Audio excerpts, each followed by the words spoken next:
Meditación al Evangelio con los psicólogos y misioneros Rafael Aníbal Cortés y Mónica Dairén Ospina.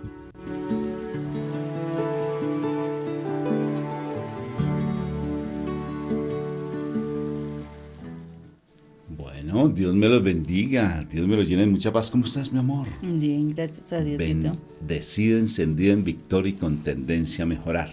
Amén. Qué bendición. Bendito y alabado sea el Señor por esos regalos tan lindos que nos da, ¿verdad, mi amor? Amén. Bueno, hoy, como todos los días, hay una palabra hermosa porque nuestro Padre Dios siempre nos regala cosas súper espectaculares. Amén. Y hoy no va a ser la excepción. Si estas charlas te están llamando la atención y tienes la posibilidad de poderlas compartir, hazlo porque realmente vale la pena, ya que son de una u otra forma de mucha edificación y hablamos siempre, como se han dado cuenta, desde nuestro corazón. Bueno, mi amor, entonces, ¿te parece si invocamos la Santísima Trinidad para que este momento se vuelva sagrado? Cuando tú haces esta señal de la cruz, no la haces simplemente por hacerla, porque tú estás diciendo: yo quiero crucificar todo lo que soy en Jesucristo y reconozco que mi Señor Jesucristo dio la vida por mí en la cruz. Si te das cuenta que cuando haces esto tiene un sentido importante, no lo hagas simplemente por hacerlo, hazlo despacio y pensando lo que estás haciendo.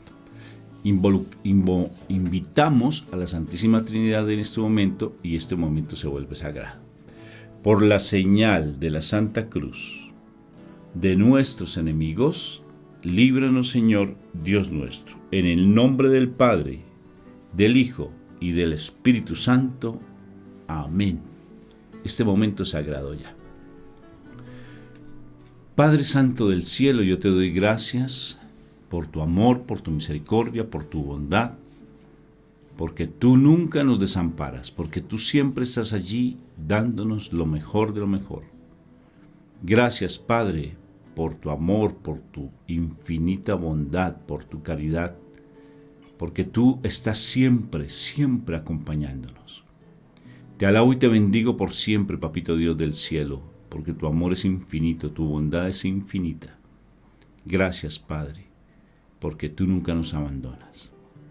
Hoy que tu palabra sea viva y eficaz, que sea más cortante que espada de doble filo, que llegue hasta lo profundo de nuestro corazón, Padre, que llegue a dividir el alma del espíritu, hasta los tuétanos hoy, Señor, te lo pedimos, para que nuestro espíritu, nuestra alma, nuestro cuerpo sean plenamente de ti y nos ayudes a morir a esa vieja naturaleza que tanto nos domina y podamos estar sumergidos en el reino del cielo al cual pertenecemos, Padre. Gracias por tu palabra viva, porque sé que hoy me va a nutrir, porque sé que hoy me va a ayudar a cambiar y me va a dar esperanza frente a las situaciones que estoy vivenciando. Gracias, papá, por tu amor y misericordia para con nosotros. Y Espíritu Santo de amor, ven en este momento y toma el control de nuestras vidas, para que seas tú, majestad divina, el que hable por nosotros. Coloca un carbón encendido y que también podamos entender tu palabra claramente. Amén, amén y amén. Amén. Bueno, mi amor, ánimo pues. ¿Qué palabra tenemos para el día de hoy? Como todos los días, siempre una palabra viva y eficaz, ¿verdad? Así es. Y hoy partimos nuevamente hacia el Evangelio de San Marcos. Oh, qué precioso. Vamos al Evangelio de San Marcos hoy. Bueno, y estamos en el Evangelio de San Marcos, capítulo 11, versículos del 11 al 25. Al día siguiente, cuando salían de Betania, sintió hambre. Vio de lejos una higuera con hojas y se acercó para ver si encontraba algo. Al llegar no encontró más que hojas, porque no era tiempo de higos. Entonces le dijo: nunca jamás coma nadie frutos de ti. Los discípulos lo oyeron. Llegaron a Jerusalén y entrando en el templo se puso a echar a los que vendían y compraban en el templo, volcando las mesas de los cambistas y los puestos de los que vendían palomas, y no consentía a nadie transportar objetos por el templo. Los instruía diciendo: ¿no está escrito, mi casa será casa de oración para todos los pueblos? Ustedes, en cambio, la han convertido en cueva de bandidos. Se enteraron los sumos sacerdotes y los escribas, y como le tenían miedo, porque todo el mundo admiraba su enseñanza, buscaban una manera de acabar con él. Cuando atardeció salieron de la ciudad. A la mañana siguiente, al pasar vieron la higuera seca de raíz. Pedro cayó en la cuenta y dijo a Jesús: Maestro, mira, la higuera que maldijiste se ha secado.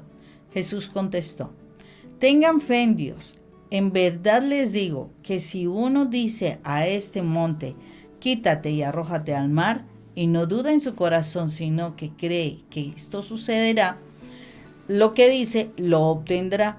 Por eso les digo, todo cuanto pidan en la oración, crean que se lo han concedido y lo obtendrán. Y cuando se pongan a orar, perdonen lo que tengan contra otros, para que también su Padre del cielo les perdone a ustedes sus culpas. Palabra de Dios. Gloria a ti, Señor Jesús. Te alabamos y te bendecimos por tu palabra viva y eficaz. Bueno, qué palabra tan interesante, porque, a mí me parece cuestionante cómo el Señor, cómo el texto relaciona las cosas, ¿no? Y uno dice, ¿qué tiene que ver con que Jesús estaba en Jerusalén o pasó por el templo, observó el templo, se fue a Betania, después de eso al otro día se fue para el templo, pero entonces le dio hambre, se encuentra con la higuera, entonces como la higuera no tenía fruto, hace una expresión específica que para él es una oración, y posteriormente va al templo, pues hace que el templo se organice, y resulta que de venida pues ya ven que la higuera está seca, ya se ha secado.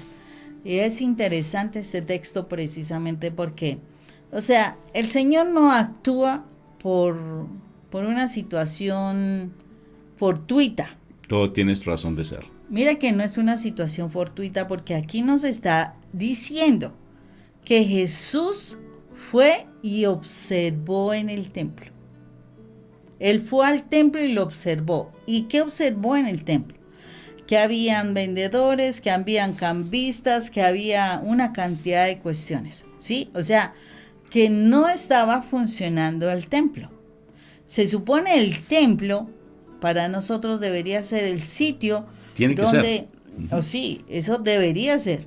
Que el templo es donde es el sitio de oración, donde se ganan almas, donde todo el tiempo debería estar dando fruto. La verdad que sí, porque dice, debe ser casa de oración para todos los pueblos, que lleguen allí. Pero entonces, ¿qué sucede? Porque si aquí está diciendo el Señor eso específicamente, quiere decir que no todos llegaban allí al templo. De pronto las ofrendas, tener que comprar, porque tenían que supuestamente tener que dar ofrendas, se supone que tenían que pagar los diezmos, etcétera. Entonces me supongo que habrían personas que no podían acercarse al templo precisamente porque no traían para poder ofrendar, Rafa. Para que Él llegue y tumbe todo ese negocio que estaba allí en el templo, quiere decir que eso estaba siendo el impedimento para que las personas se acercaran al templo de la oración. ¡Wow! Tremendo. Y entonces uno queda asombrado de él cómo relaciona las cosas, porque en este caso lo muestra así como que, y mira, esa situación se da antes de que él llegue al templo. Él iba por el camino, le dio hambre, encontró una higuera muy frondosa, muy bonita. Entonces haga de cuenta, él iba por el camino, se encontró en un templo, se veía muy lindo, muy maravilloso, pero como él tiene sed de almas, entró a ese templo, no vio nada. Ese templo no estaba produciendo nada, y él vio esa higuera en el camino y no vio higos que lo alimentaran. Entonces dijo, nunca más se alimente de ti. ¡Wow! tremenda esa situación, porque cuando un templo no produce frutos para Dios, es un templo que se ha de secar. Es un templo, o sea, para nosotros generalmente decimos la iglesia, pero la verdad la iglesia somos nosotros. El templo se ha de secar. Y es como cuando ya vienen, o sea, él llega al templo nuevamente, o sea, después de que le dice eso a la higuera, llega al templo y empieza a limpiar, empieza a sacar a la gente, todo esto, y entonces les reprende precisamente frente a ese templo. Tendría que ser casa de oración para todos los pueblos. O sea, no tendría por qué estar limitado la gente para entrar al templo. Nuestra iglesia, nuestro templo, está acogiendo a todas las personas que vienen. Nuestro grupo de oración está acogiendo a las personas que vienen. ¿Qué está limitando para que las personas se acerquen a Dios? Se supone que la casa de Dios es el sitio donde se acogen a todos. ¿Somos nosotros casa de Dios para las personas que se acercan? Bueno, yo creo que aquí hay un cuestionamiento bien grande. ¿Hasta dónde nosotros estamos siendo impedimento para que otras personas se acerquen a Dios? Impresionante, impresionante, especialmente porque cuando se da esta situación, cuando nosotros nos volvemos estorbo para que otros lleguen a la presencia del Señor, así me vea muy lindo, así me vea lo que sea, dice, nadie más coma de ti, o sea, lo vuelve a uno un seco, lo seca a uno, o sea, no funciona uno, no sirve uno para nada. Padre Santo, Dios mío, protégenos de esa situación y abre nuestro entendimiento para que nosotros podamos darnos cuenta de que a veces nuestro comportamiento, nuestros comentarios, la forma como nos comportamos en el templo, la forma como juzgamos, como chismoseamos, perdonen la expresión, pero la verdad, a veces está haciendo que las personas se alejen de la casa de Dios. Tremendo, se alejen de la casa de Dios, que nosotros muchas veces estamos impidiendo que personas lleguen a arrepentirse.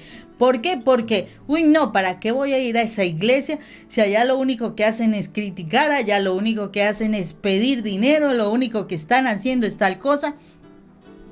Tremendo cuando nosotros hacemos eso y estamos impidiendo que otros se acerquen a la presencia de Dios, porque para el Señor, el que nosotros hagamos eso es no dar fruto. Podemos vernos muy lindo en la iglesia, puede ser el gran coordinador de cualquier pastoral, etcétera, pero si tu actitud está impidiendo que otros se acerquen a alimentarse de la presencia de Dios, nunca más vuelvas a dar fruto. Nunca más se alimente alguien de ti. Te seca el Señor.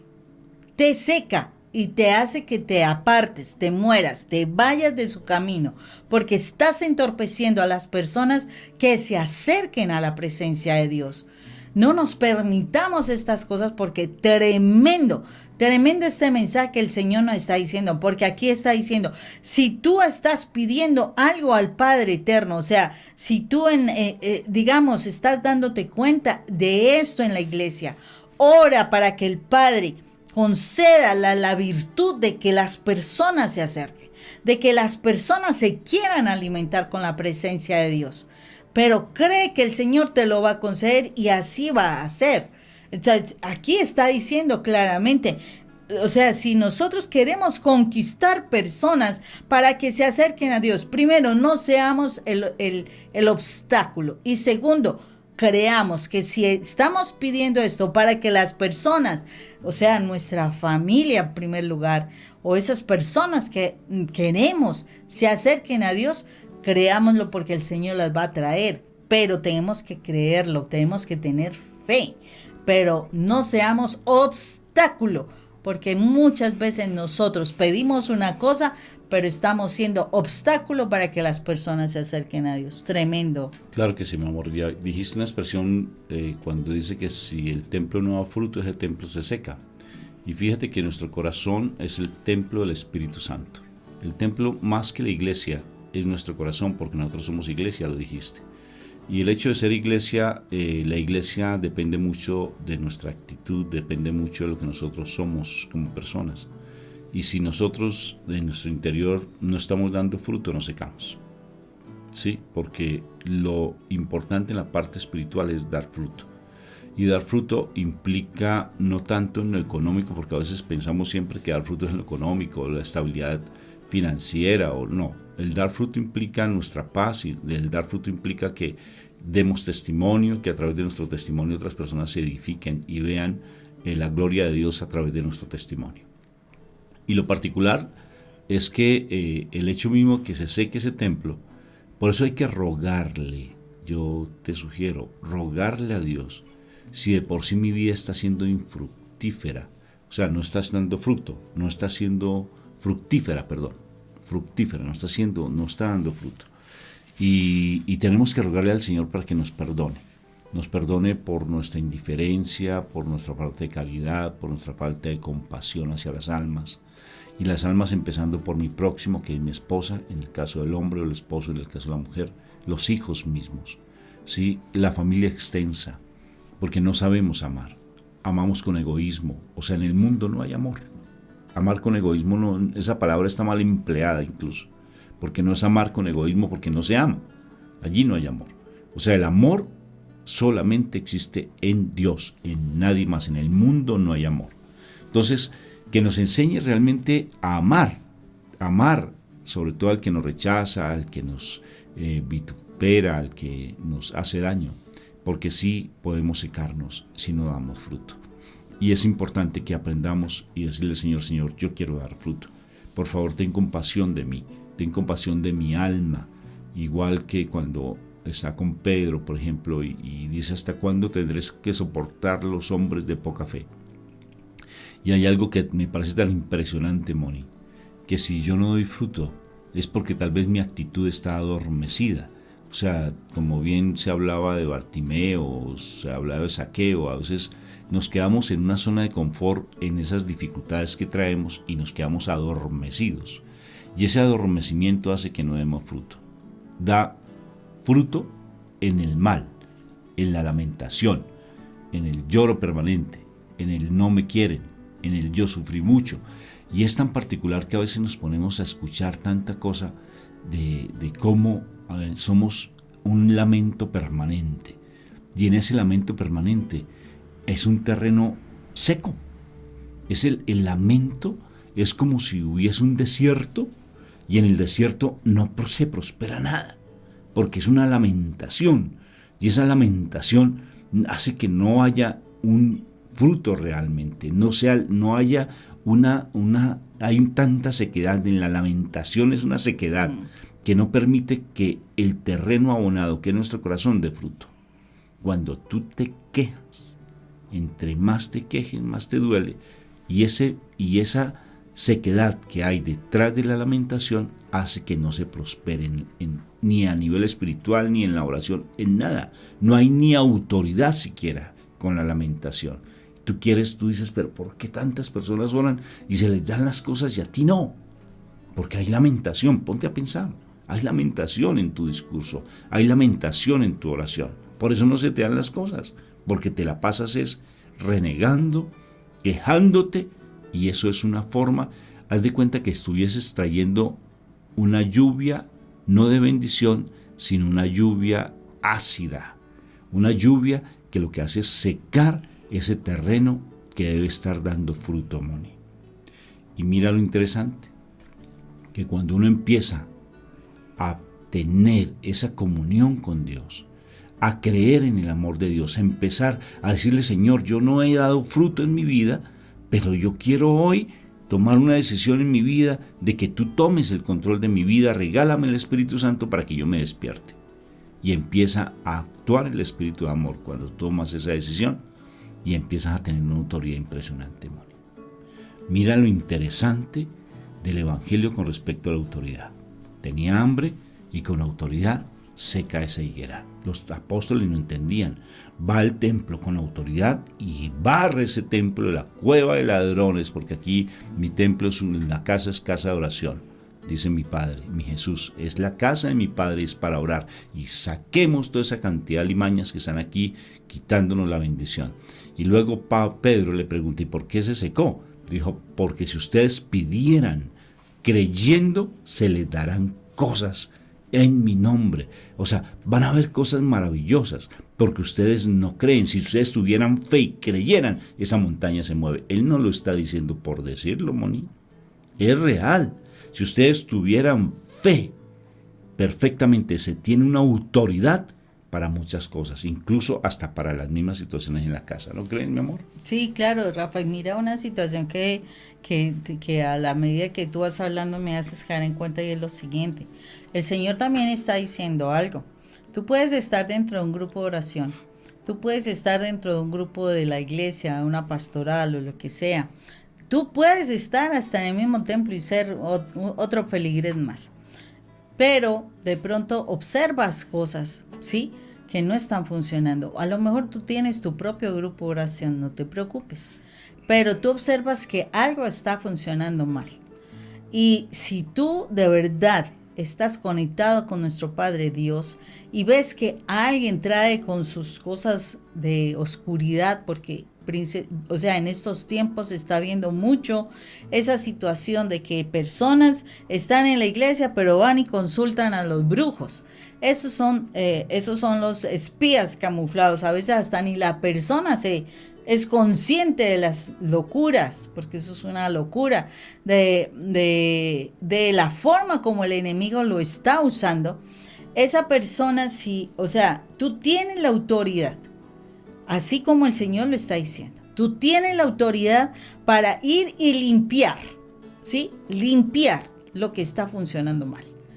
En este caso Jesús miró, sí, se veía una persona, a lo mejor, ay, no, es que ora tan bonito, es que habla tan bonito de la palabra, no, hace unas reflexiones tan bonitas, pero resulta que es una persona seca porque tiene un pecado, ¿sí? Está oculto, porque tampoco va a decir, no, es que yo salgo de aquí a la iglesia y me voy a consultar a fulanita de tal o fulanito de tal que tienen una unción maravillosa para adivinar y yo no hay que...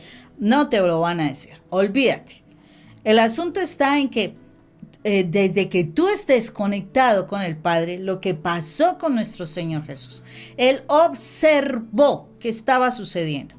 Nosotros tenemos la responsabilidad de observar lo que está sucediendo a nuestro alrededor en la iglesia y orar con autoridad para que se salgan toda esa partida de bandidos, para que se seque todo aquello que no es de Dios. Jesús llegó y sacó a los cambistas, sacó a los vendedores, sacó a todo el mundo, y la idea era que se centrara las cosas en oración. Por eso en nuestros templos no deberían haber cosas fuera de la situación que es de Dios, ¿sí? Todo lo que es del crecimiento de Dios.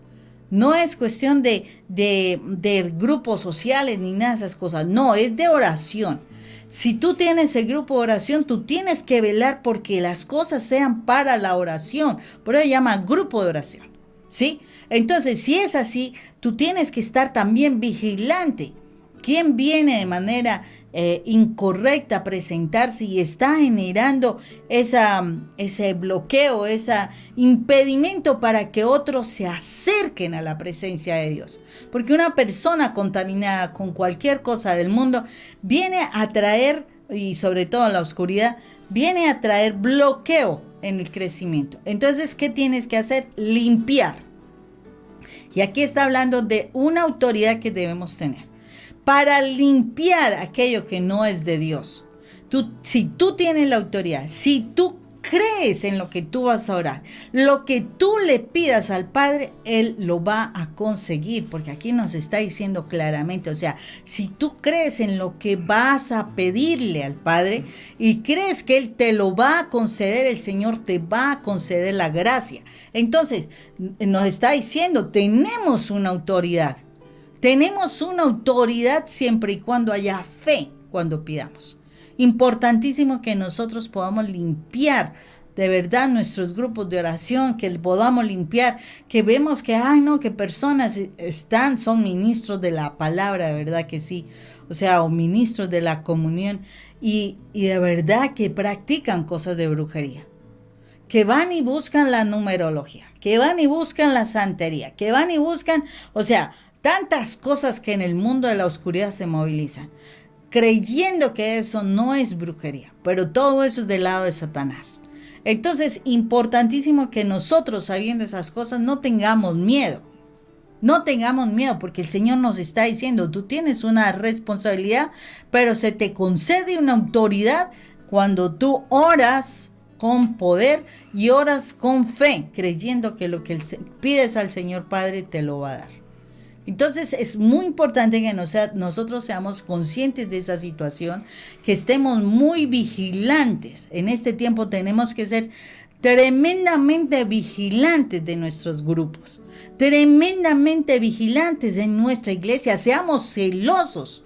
Es la casa de nuestro Padre, seamos celosos. O cuando tú vas a la casa de tus papás y llegan unos sinvergüenzas a hacer desorden en tu casa y todo, y tú te quedas así, que sigan haciendo lo que quieran hacer. Pues yo no, o sea, qué pena, respete. Esta no es su casa, sálgase de aquí. Si uno lo hace en el plano humano, ¿por qué no puede hacerlo en la casa de mi Padre Celestial? Nosotros debemos tener celo con la casa de nuestro Padre Celestial. Si la persona no va con el fin de arrepentirse, de cambiar, de ser transformada, no tiene por qué estar allí, tristemente. ¿Por qué? Porque ya ha decidido. Entonces vete a donde tú tienes que estar, no vengas a hacer daños aquí. Entonces tenemos que ser celosos con las cosas de nuestro Padre Dios, así como mostró nuestro Señor Jesucristo, ser celoso con su templo. ¿Por qué? Porque su templo se había vuelto una cueva de bandidos, o sea, un templo. Necesitamos ser claros frente a eso. Nosotros no podemos permitir que nuestros hogares, que nuestros templos, que nuestros grupos de oración, que nuestros grupos en la parroquia sean cuevas de bandidos. Uy, tremendo. O sea, seamos celosos con las cosas de Dios Padre. Y de verdad defendamos nuestra fe. Y cuando oremos con fe para que sean las cosas dadas. No, princesa, y sobre todo el templo principal de nuestro corazón. Hay un audio, un video que hicimos en su tiempo, se llama Limpia tu cucarachero. ¿Te acuerdas? Limpia tu cucarachero. Porque a veces estamos llenos de una cantidad de cucarachas en nuestra mente y en nuestro corazón que nos están impidiendo dar fruto. Y ese no dar fruto, como decíamos, pues no da esa autoridad que trae la oración. La oración es de autoridad. El hecho de orar ya de por sí se está dando una autoridad, si lo creemos. Pero para eso tenemos que limpiarnos, ¿sí? Y ser celosos. No solamente con el templo del Señor, que es la primera. Tenemos que ser muy celosos con la casa de nuestro Padre Dios, pero también ser celosos con nuestro corazón. Porque a veces nos permitimos muchas cosas. Bien, tú decías, por ejemplo, en los ministerios, ¿no? Y nos permitimos cosas. Vemos cosas impropias y simplemente nos quedamos callados y alcahueteando, porque el silencio a veces es cómplice, uno se vuelve cómplice. Cosas inapropiadas, que no son, cosas que no son. Entonces es importante en ese sentido. Si tú no lo puedes decir porque tal vez hay unas barreras que tal vez te impidan expresar esas cosas, pero en su momento tendrás que expresarlo y dar tu punto de vista, porque si tú te callas, te vuelves cómplice de esa situación. Sí, eso me lo enseñó un fraile que me llamó la atención. El hecho de que tú hayas estado en esa reunión y si tú estuviste allí callado cuando alguien decía algo inapropiado y tú hacías parte de ese grupo y esa persona dijo una cosa inapropiada y si tú no dijiste nada, tú eres cómplice. Y de igual manera estoy esperando tu carta de renuncia, me dijo el fraile esa vez. Le dije, pero es que yo no estaba de acuerdo. ¿Por qué no lo dijiste? ¿Por qué no lo dijiste? Por favor, también tú tienes responsabilidad, porque perfectamente, igual que esa persona habló, tú perfectamente pudiste haber dicho tu punto de vista y decir las cosas. Te quieran o no te quieran, dilo. Eso aprendí en mi trabajo, Moni. Que cuando tengo que decir alguna cosa, así yo me pongo un momentico colorado, sí, y no pálido toda la vida, un momentico colorado, pero tengo que decirlas, que me quieran o no, pero con misericordia. ¿Sí o no, mi amor? Claro, es en el amor Porque de Dios. sí, claro, porque es que no es que yo soy el que tengo que decir la verdad y a mí nadie me va a callar porque yo amo la verdad. Eso es una falta de caridad y es una arrogancia en el interior. Es que lo que tú estás diciendo es claro. Imagínate, si el Señor no hubiera observado, él inmediatamente no dijo, sálganse de aquí. No, él observó primero. Entonces, él tuvo caridad, él miró las condiciones, las circunstancias, todo eso, y ahí fue donde él viene a actuar. Entonces, ahí nos está diciendo, no sean impulsivos. Uy, amor, ¿te imaginas miren bien las cosas. el sumo sacerdote cómo se pondría de mal con él y él pensando en el sumo sacerdote? Oh, sí, claro, impresionante. Sí. O pensando en los levitas o en los fariseos. ¿Y ahora qué me van a decir los levitas y los fariseos? No, él llegó allá y dijo, se van así, y él... O sea, estuvo en la presencia del Señor, oró al Padre, porque él estuvo de un día para el otro y oró al Padre y llegó con toda la autoridad a sacar a la gente que tenía que sacar. La oración te da autoridad, mis hermanitos, pero para tener esa autoridad en la oración hay que limpiar nuestro corazón de ese cucarachero que tenemos. Amén. Un fuerte abrazo para todos, Dios me los bendiga. Dios los bendiga. En nombre de nuestro Señor Jesucristo. Un fuerte abrazo, bye.